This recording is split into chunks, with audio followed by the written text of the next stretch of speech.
Hi there, my name is Patrick and I am 18, and this is my 1946 Ford Coupe I've been restoring over the past year and a half. So this is my first video ever. You can thank Donut Media for making this whole channel possible.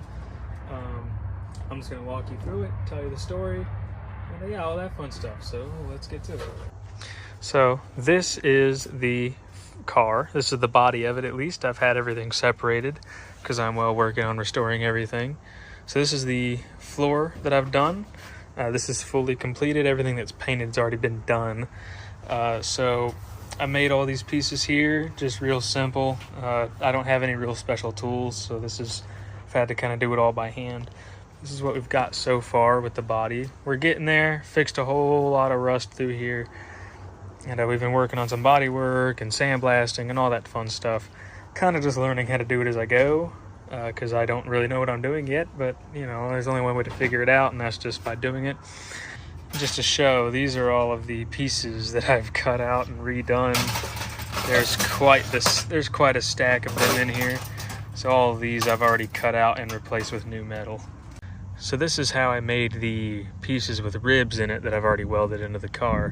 So this is just a big, just basically a big groove that I ground in with a die grinder. And then all I do is just drill some holes in the metal, bolt it down, and hammer it in. And I get something. It doesn't look pretty, but it works, and that's about all I got right now. I don't have a bead roller or any of that other special stuff, so we gotta improvise a little bit. And right here is one of those ribs that I made. So as you can see, it looks all right. It's not the prettiest thing in the world, but it definitely works. This will all be covered by carpet anyways, and probably sound deadening too, so I'm not really that worried about it. And right here is the current piece I'm working on welding up. So we cut this out from right here. I had to bend this rocker box up. I should be able just to hopefully bend it back down. We've started our patch piece for this. I'll probably document the rest of this, but I just figure I'd update you on everything that I've already done. That's my current thing. And now stepping underneath the car, you can kind of see all my hard work under here. You can see all my panels, and I've started wire wheeling all the rust off. I'm going to hit it with some paint as soon as I do that, because we're pretty much finished with the welding on the floor. And as you can see over there is some rust in the rockers on this side too that I'll have to address, but I can only really work on that while being under the car. So that's why we have this fancy plywood board. It's just a little bit better than laying on all this sand from the sandblasting. So it's not the best, but it works. And now I'll talk about the biggest issue, the trunk floor.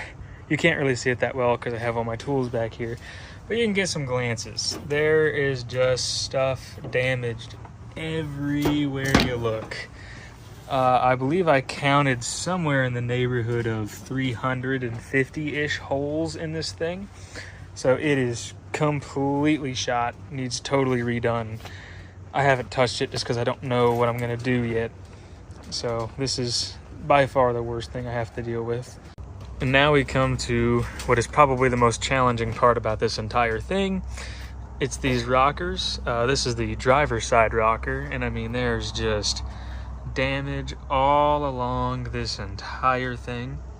There's pretty much nothing on here that's good. I mean, the top piece is all right, but inside of here is a bunch of little like cage nuts. I don't really think I can show them very well, but where all these holes are, there's supposed to be a bolt that goes through and a nut that's welded on the other side. All of them are broke off, so I have to cut all this off anyways and rebuild all that. So that's gonna be great. And this panel I can save on this side. I just filled in this little spot here, and then I just gotta redo a panel there, and then I'm good to go. So that shouldn't be too hard. So we are now under the house. Down here is my part yard. So this is where our trunk lid and our doors, basically all the body panels and everything I've removed so far sits. I also have a whole bunch of spares, just all kinds of random little bits and pieces that might come in handy. And we have the original seats here. As you can see, they're in pretty rough shape. They've seen better days. These will all need reupholstered and rebuilt too. And I just have a whole bunch of chrome. I have just a lot of it right now. Some front grills. These aren't my original ones, but they're just some spares I have. This trunk lid is going to be a real problem to redo. As you can see, it's dented in pretty bad. And if I move these out the way, yeah, that's a huge hole. And it's dented in good. So, and I can't find a replacement. So I'm just going to have to try to repair this.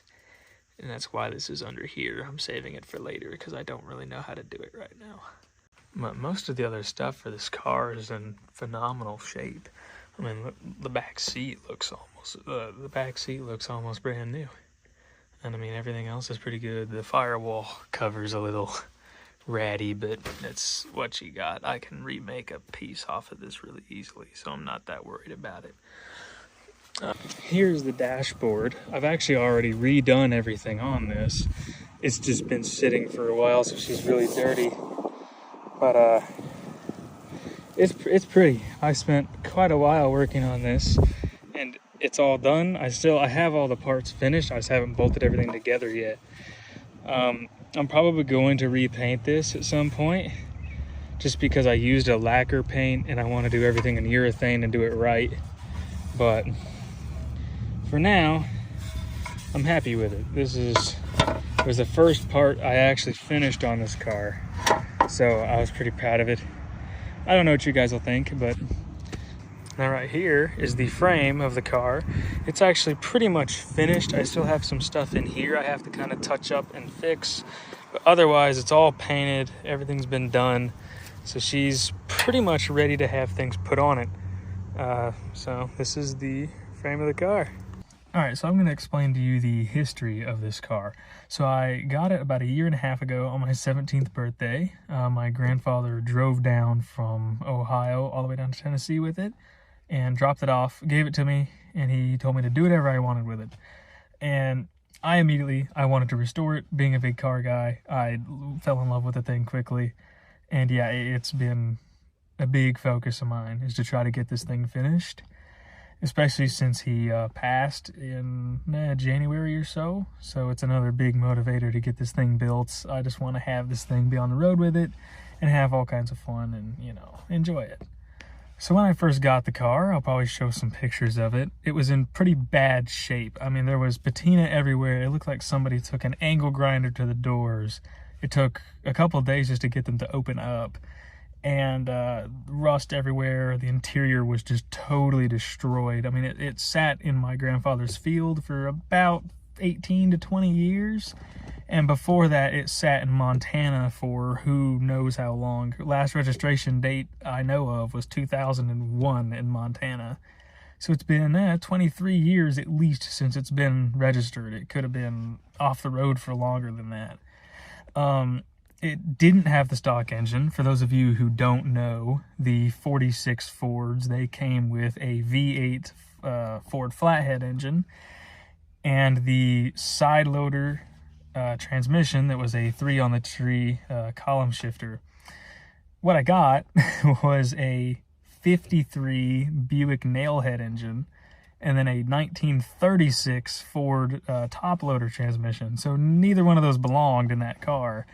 And they weren't swapped well. I mean, I'll show you just how bad they did things. They cut parts off the frame and everything. It was just a mess. So I have to go through and fix all of that while I'm just fixing all the aging parts as well. So it's kind of a big mess to get all this done. But it is what it is. So this mess up here is from the previous owners who had it before my grandfather had this car. They switched a Buick nailhead V8 into this car, and this was some of the work they did. So as you can hammer the firewall in, this was their throttle linkage, which, you know, very professionally done. And then for them to fit the engine and transmission, this is just suspended on door hinges. So I have to repair all of this. This is the downsides of getting a car that you don't really know a lot about. So the reason why I decided to start this channel now and not when I bought the car was because I thought it would be funny to make a reel on Instagram. And I basically just said, if Donut Media comments on this post, then I'll make a channel about rebuilding it. Thought it was funny, maybe I could, you know, get a couple views off it, have some laughs. But they did. They actually commented on it. So here we are. I'm trying to figure out how to do all this. So you have them to thank for this, and hopefully they'll see this video and can give some feedback and just kind of see what they think of the thing. Well, I hope you guys enjoyed. This wasn't really a video of me working on anything, just kind of getting you all up to speed on what's been done with it and what I plan on doing, and just giving you just, you know, how I got the thing, what it is, all that generic information.